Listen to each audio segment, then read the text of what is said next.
Scottish Gaelic of the day is actually going to be a question, and it is probably quite a useful one, and that is, where is the toilet? So we're going to begin with the portion of where is, and that is catch avail.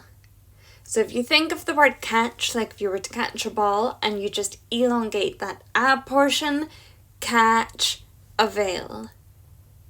Catch avail. Now you can use this at the beginning of your whatever your where is question, and you would follow that on with in tai bic. In tai bic for the toilets. So put that all together, say it a little bit quicker. Catch villain tai bic. Where is the toilet? Make sure to follow along to learn some more Scottish Gaelic.